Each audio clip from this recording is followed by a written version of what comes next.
Hello friends, doctor रेनी। आज हम बात करेंगे एक महिला की कहानी के बारे में जिन्होंने कम से कम 27 वर्ष तक उस दर्द को सहा। मात्र 18 वर्ष की उम्र से उनको पीरियड के दौरान अत्यधिक दर्द होना शुरू हो गया। कहा गया कि शादी के बाद ये दर्द बिल्कुल ठीक हो जाएगा, जैसे हमेशा बताया जाता है। शादी को कई वर्ष निकल गए, एक बच्चा हुआ, कहा गया बच्चे होने के बाद दर्द ठीक हो जाएगा। तो ये दर्द पीरियड के दौरान बहुत अधिक होता था और धीरे धीरे करके बढ़ता ही रहा।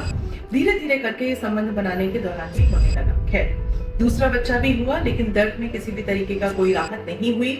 जांच और अल्ट्रासाउंड होते रहे, छोटी मोटी गांठ, छोटी मोटी सिस्ट के बारे में बात चलती रही और दवाइयां चलती रही। धीरे धीरे कर ये दर्द इतना बढ़ गया कि एक एमआरआई की रिपोर्ट में उनको ये बताया गया कि भाई आपको एंडोमेट्रियोसिस या चॉकलेट सिस्ट जैसी प्रॉब्लम है, जिसके लिए एक उनकी लैप्रोस्कोपी द्वारा सर्जरी करने की कोशिश की गई।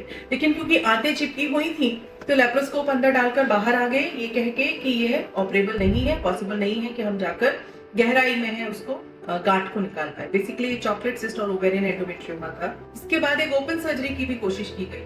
दर्द में किसी भी तरीके का आराम नहीं था। कुछ तरीके के इंजेक्शंस, दवाइयां, प्रोजेस्टेरॉन देते रहे सब लोग उनको। साथ ही साथ उनके लीवर के एंजाइम्स ज्यादा समय तक प्रोजेस्टेरॉन और दवाइयां लेने से बढ़ते रहे और दर्द की दवाइयां खाकर उनकी किडनी पे भी असर आना शुरू हो गया। अपनी जिंदगी से, दर्द से, किडनी की प्रॉब्लम और लिवर की प्रॉब्लम की वजह से वो लेडी इतनी थक हार गई कि उन्होंने 2 बार सुसाइड भी अटेम्प्ट करने की कोशिश की। ये कहानी इसलिए जाननी जरूरी है कि हम बहुत पहले से पीरियड के दर्द को नॉर्मल समझते हैं या महिलाओं को अटेंशन सीकिंग होने का एक ठप्पा देने के बाद उनकी तकलीफों को नजरअंदाज करते चले जाते हैं।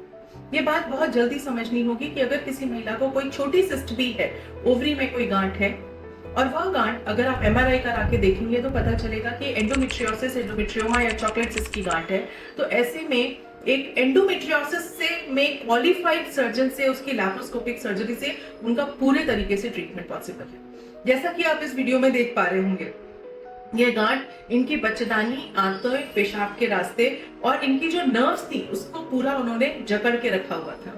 यूरेटर, जो पेशाब की नली किडनी से पेशाब के रास्ते तक, पेशाब की थैली तक लेकर आती है पेशाब, उसको पूरा जकड़ा हुआ था। तो इस वजह से, सारी परेशानियों की वजह से शी वाज सफरिंग फ्रॉम, इतना ज्यादा दर्द से उनको तकलीफ थी। कहने का, इस कहानी का सबक हमको ये लेना है कि किसी भी छोटी सी गांठ अगर वो दर्द के हो रही है और दर्द समय के साथ बढ़ता जा रहा है तो उसकी लैप्रोस्कोपी विधि द्वारा, एंडोमेट्रियोसिस में एक्सपर्ट सर्जन के द्वारा उसका ट्रीटमेंट कराना है। फाइनली उसका हम लोगों ने एंडोमेट्रियोसिस, लैप्रोस्कोपिक एंडोमेट्रियोटिक सिस्टेक्टमी की गई। काफी गहराई में वो गांठ थी और साथ ही साथ बच्चेदानी बचाते हुए बच्चेदानी में एक दवा मिरेना नाम की भी रखी गई, जिससे अब वो बिल्कुल तरीके से ठीक है।